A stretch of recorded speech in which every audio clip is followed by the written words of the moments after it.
Good morning. নবাগত শিক্ষার্থীরা কেমন আছো তোমরা? আশা করি সবাই খুব ভালো আছো। এই মহামারীর মধ্যে ভালো থাকবে এটাই মার্টিন লুথার পরিবারের কামনা।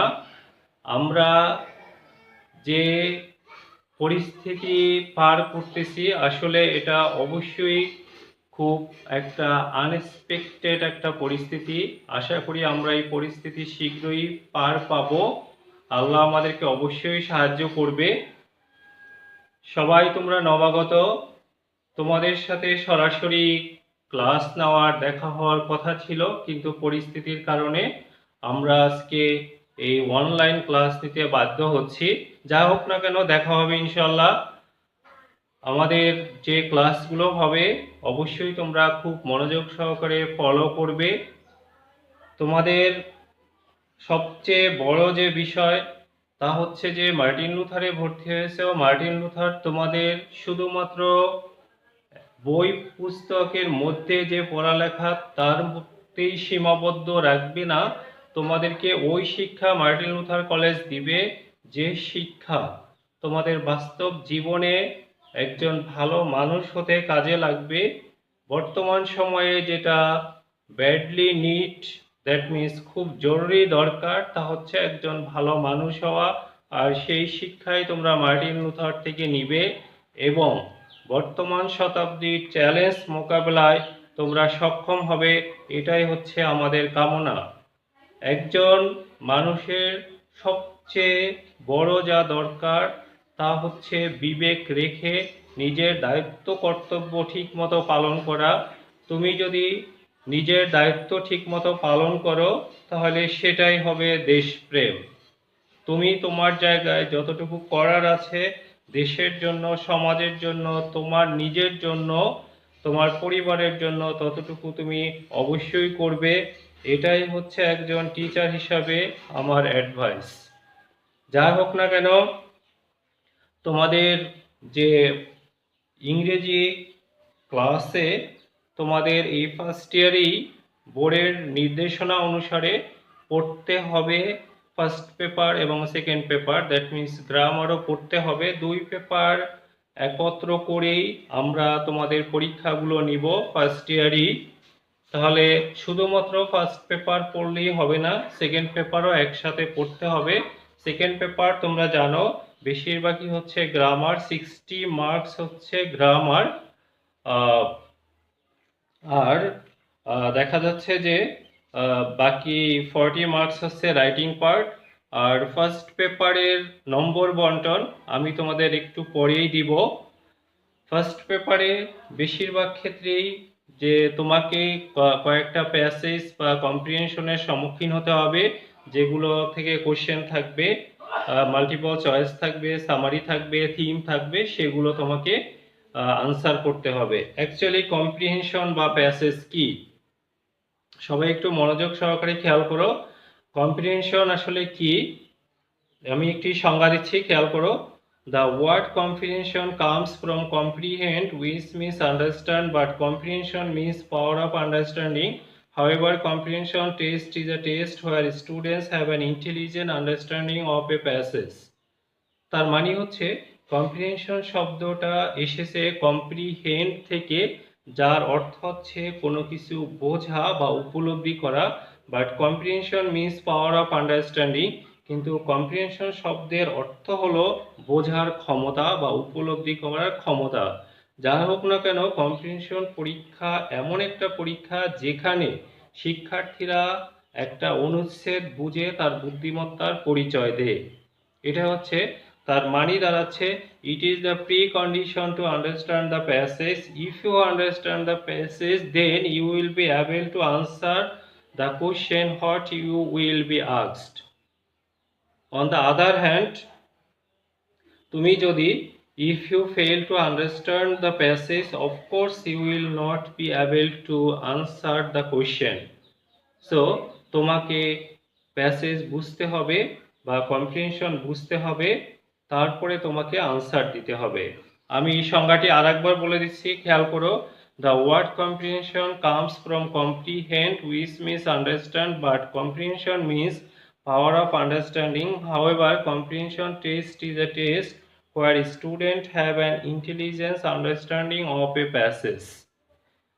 সবাই খুব মনোযোগ সহকারে ক্লাস ফলো করবে, প্রত্যেক টিচারের ক্লাস খুব মনোযোগ সহকারে ফলো করবে।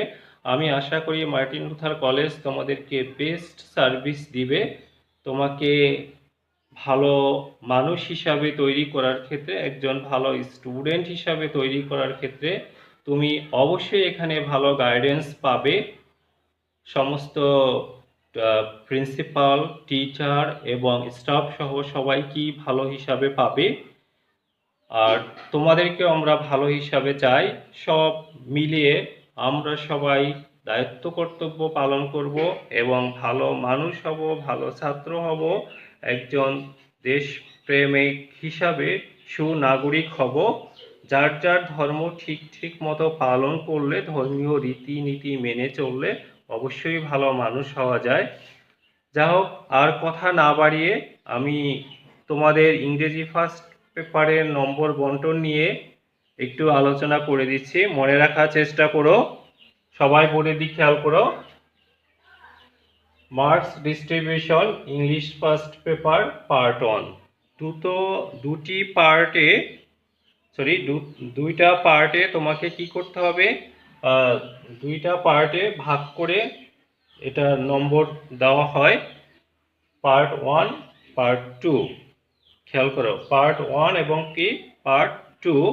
দেখো, পার্ট 1-এ প্রথম প্যাসেজ বা কম্প্রিহেনশন থেকে দুটো কোশ্চেন থাকে, একটি হচ্ছে মাল্টিপল চয়েস, একের এতে মাল্টিপল চয়েস, 4টি কোশ্চেন মানে 4টি অপশন থাকে, সেখান থেকে একটি লিখতে হয়।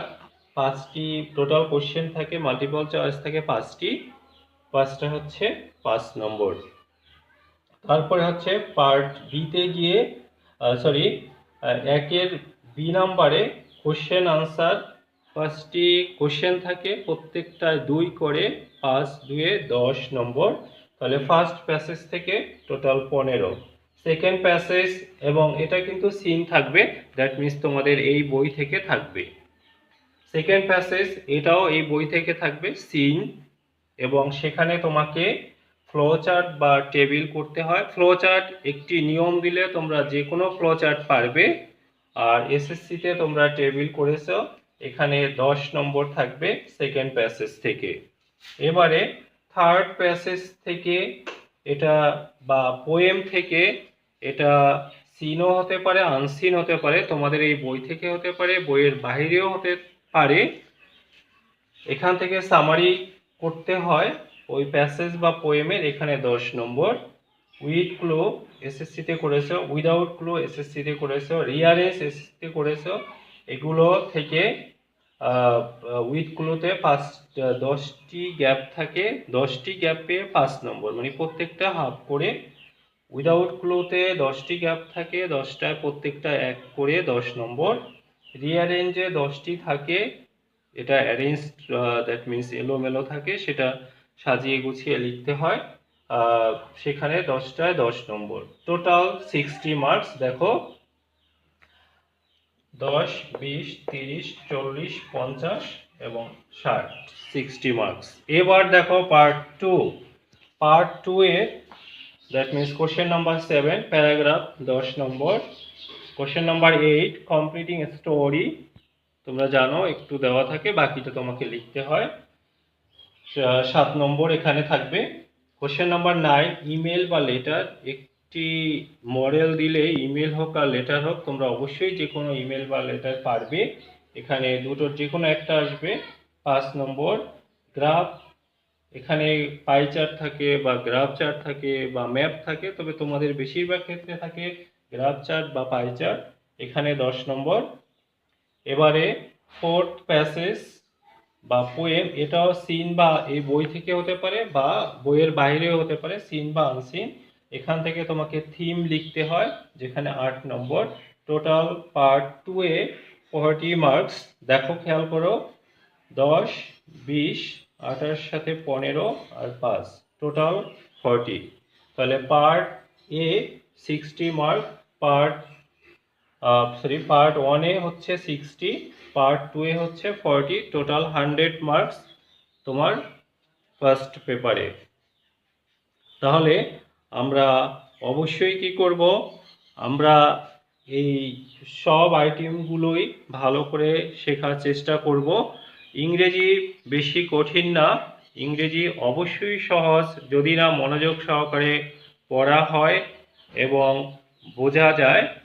তো কোনো ধরনের কোনো চিন্তা না করে ইংরেজি আমরা ভালো করে শুধুমাত্র পাশের জন্য নয়, ইংরেজি জানার জন্য শিখব, এটাই তোমরা মাথায় রাখো। অবশ্যই ক্লাসগুলো খুব মনোযোগ সহকারে ফলো করবে। আমরা ফার্স্ট পেপার থেকে পড়ব, প্যাসেজ বা কম্প্রিহেনশন পড়ব। এখানে ইউনিট 1 পিপল আর ইনস্টিটিউশন মেকিং হিস্ট্রি, তার মানে হচ্ছে যে সমস্ত মানুষ বা যে সমস্ত সংস্থাগুলো কি করেছে, ইতিহাস তৈরি করেছে। এখানে কয়েকজন মানুষের নাম রয়েছে, তোমরা দেখো। আমরা Nelson Mandela from apartheid fighter to president. Nelson Mandela যে একজন বর্ণ বিদ্বেষ এর যোদ্ধা থেকে তিনি একজন প্রেসিডেন্ট হয়েছিল। তিনি ছিল কৃষ্ণাঙ্গ প্রেসিডেন্ট প্রথম সাউথ আফ্রিকার। তাহলে দেখো, জোহানবার্গ রয়টার্স, জোহানবার্গ হচ্ছে সাউথ আফ্রিকার একটি জায়গার নাম, আর রয়টার্স হচ্ছে সংবাদ মাধ্যম। তাহলে এই রয়টার্স সংবাদ মাধ্যমের থেকে মানে এই কথাগুলো সংগ্রহ করা হয়েছে। খেয়াল করো, Nelson Mandela guided south Africa from the shackles of apartheid to multiracial democracy as an icon of peace and reconciliation who came to embody the struggle for justice around the world. তাহলে Nelson Mandela যে দক্ষিণ আফ্রিকাকে বর্ণবিদ্বেষের বন্ধন থেকে বহু বর্ণভিত্তিক গণতন্ত্রের রূপ দিয়েছিল, যে শান্তি এবং সমন্বয়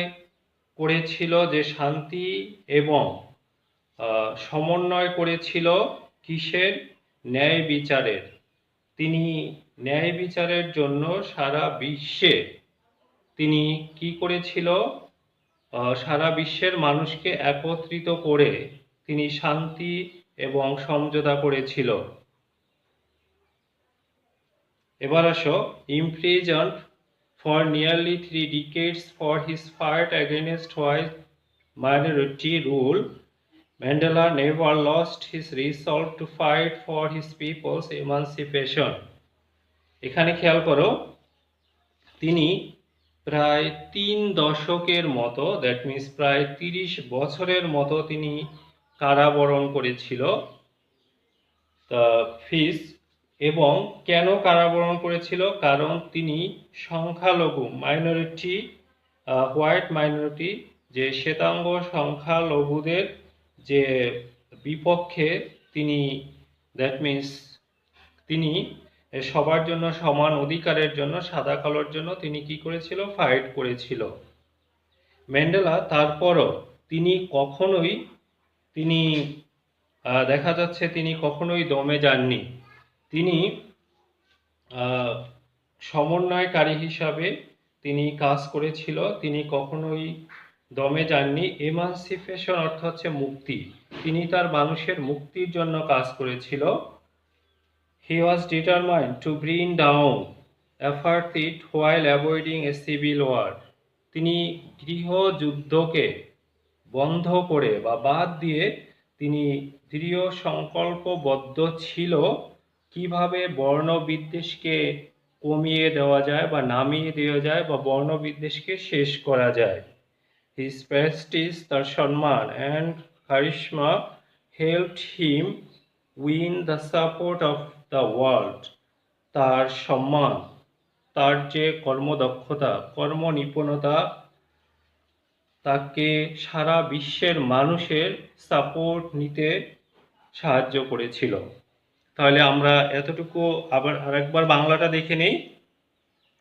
নেলসন ম্যান্ডেলা দক্ষিণ আফ্রিকাকে বর্ণবিদ্বেষের বন্ধন থেকে মুক্ত করে বহুমাত্রিক গণতন্ত্রের রূপ দিয়েছিল। তিনি শান্তি এবং সমঝোতার জন্য তিনি শান্তি এবং সমঝোতা প্রতিষ্ঠা করতে গিয়ে তিনি ন্যায় বিচারের জন্য তিনি কি করেছিল? যুদ্ধ করেছিল।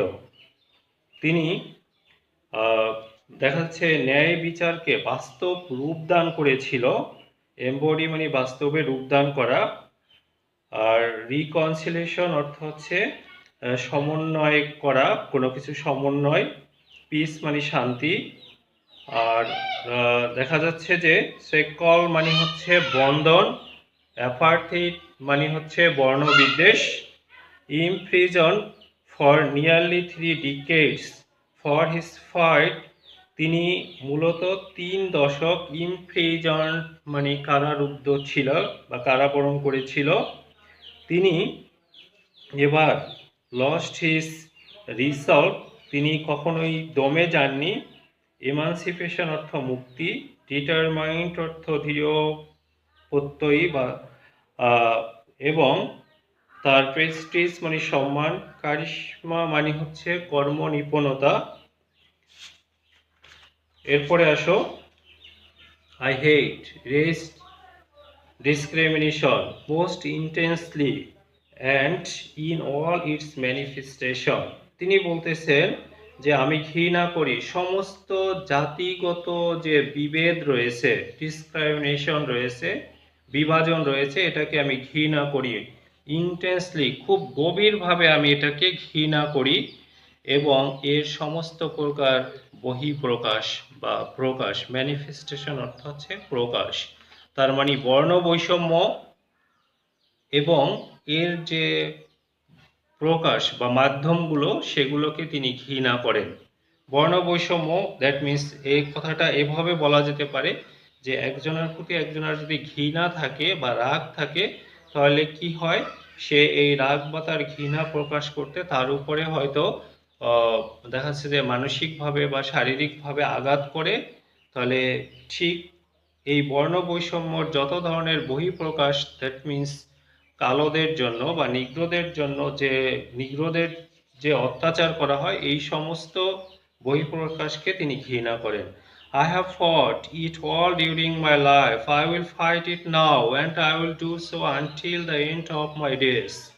ম্যান্ডেলা বলতেছেন যে আমি যুদ্ধ করেছি আমার জীবনে, আমি এখনো করি এবং আমি আমার জীবনের এন্ড পর্যন্ত, শেষ পর্যন্ত আমি এই বর্ণ বৈষম্যের বিপক্ষে আমি যুদ্ধ করব। Mandela said in his acceptance speech of becoming South Africa's first black president in 1994। Mandela 1994 সালে ম্যান্ডেলা দেখা যাচ্ছে যে সাউথ আফ্রিকার প্রথম কালো বা কৃষ্ণাঙ্গ প্রেসিডেন্ট এর দায়িত্বভার গ্রহণ করে তার প্রথম যে অ্যাকসেপ্টেন্স স্পিচ দিয়েছিল, ভাষণ দিয়েছিল, তিনি তখন বলেছিল, এখানে তোমরা দেখতে পাবে ডট ডট আছে কোথায় কোথায়, ডট ডট মানে আরো কিছু কথা উনি বলেছিল। তাহলে কি বলেছিল? প্রথম ভাষণেই সাউথ আফ্রিকার প্রথম কালো প্রেসিডেন্ট হয়ে তিনি বা ব্ল্যাক প্রেসিডেন্ট হয়ে তিনি কি বলেছিল? The time for the healing of the wounds has come. এখন সময় এসেছে আমাদের যে ক্ষত, উন্ড যে ক্ষত, এটাকে দূর করার, হেইলিং উপশম করা। হেইলিং বাম দ্যাট মিন্স ব্যথা উপশমকারী যে মলম বলা হয়। যা হোক না কেন, তাহলে উনি কি বলছে? আমাদের মধ্যে যে ক্ষত আছে, যে আঘাত আছে, এটা দূর করার এখন সময় এসেছে। The moment two bridge the chasm that divides us has come।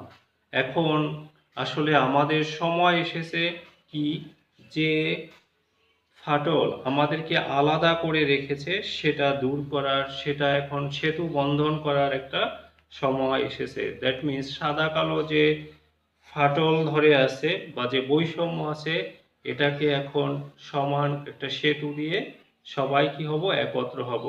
এখানে তোমাদের মনে রাখতে হবে ম্যান্ডেলা কখনোই বলে নাই যে কালোদের বেশি অধিকার দাও। তিনি সবসময় বলেছেন সাদা কালো সবাই সমান অধিকার পাবে, এটা হচ্ছে তার চাওয়া। We have at last achieved our political emancipation. আমরা শেষ পর্যন্ত আমরা কি করেছি, যে আমরা আমাদের রাজনৈতিক মুক্তি অর্জন করেছি। তাহলে এমানসিপেশন অর্থ হচ্ছে কি মুক্তি। In 1993, Mandela was awarded the Nobel Peace Prize, an honor he shared with F.W.T. Clark, the white African leader who had freed him from prison 3 years earlier and negotiated the end of apartheid. 1993 সালে Nelson Mandela শান্তিতে Nobel prize পেয়েছিল। যে সম্মানজনক যে prize বা পুরস্কার, এটা তিনি একজন শ্বেতাঙ্গ, দ্যাট মিনস সাদা, যে শ্বেতাঙ্গ মানুষ, তার নাম হচ্ছে F.W.T. ক্লার্ক, তার সাথে শেয়ার করেছিল। কারণ এই শ্বেতাঙ্গ আফ্রিকান নেতা তাকে মুক্ত করে দিয়েছিল জেলখানা থেকে এই নোবেল প্রাইজ পাওয়ার 3 বছর আগে। তাকে মুক্ত করেছিল, নেলসন ম্যান্ডেলাকে মুক্ত করেছিল, এবং তিনি মূলত নেগোশিয়েটেড করেছিল, সমঝোতা করেছিল, যাতে করে এই বর্ণ বৈষম্য দূর হয়।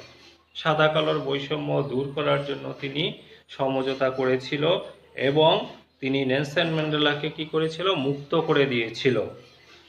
Mandela went on to play a prominent role on the world stage as an advocate of human dignity in the face of challenges ranging from political repression to AIDS.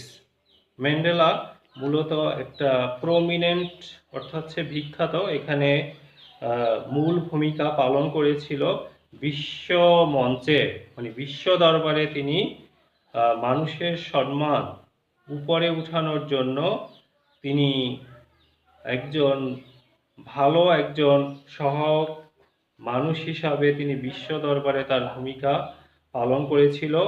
যেখানে রাজনৈতিক নিপীড়ন থেকে নিপীড়ন থেকে এইডসের মতো মহামারী দূর করতে তার ভূমিকা ছিল।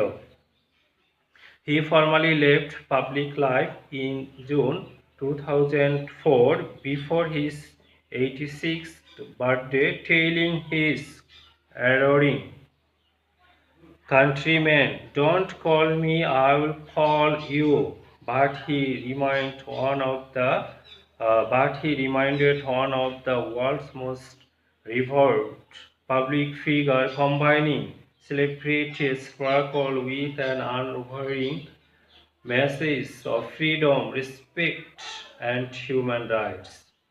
ম্যান্ডেলা 2004 সালে জুন মাসে তার 86তম বার্থডের পূর্বেই তিনি জনসম্মুখ থেকে বিদায় নিয়েছিলেন, মানুষের কাছ থেকে বিদায় নিয়েছিলেন। তিনি তার প্রিয় দেশবাসীকে, অ্যাডোরিং কান্ট্রিম্যানকে বলেছিল, তোমরা আমাকে ডেকো না, আমি তোমাদের ডাকবো। তিনি হচ্ছেন বিশ্বের একজন স্মরণ রাখার মতো একজন ব্যক্তিত্ব, যার স্পার্কল হবে, তিনি তার যে কাজকর্মগুলো সারা বিশ্বে মানুষের কাছে সবসময় উজ্জ্বল হয়ে থাকবে। তিনি মানুষকে সবসময় স্বাধীনতা, সম্মান এবং মানুষের যে অধিকার, এটার সবসময় এই অধিকার, সম্মান এবং স্বাধীনতার জন্য তিনি যুদ্ধ করেছিল। আজ এ পর্যন্তই। সবাই সুস্থ থাকো, ভালো থাকো, দেখা হবে আগামী ক্লাসে। সবাই বাসায় অবশ্যই এটা বই নিয়ে পড়বে। Thank you.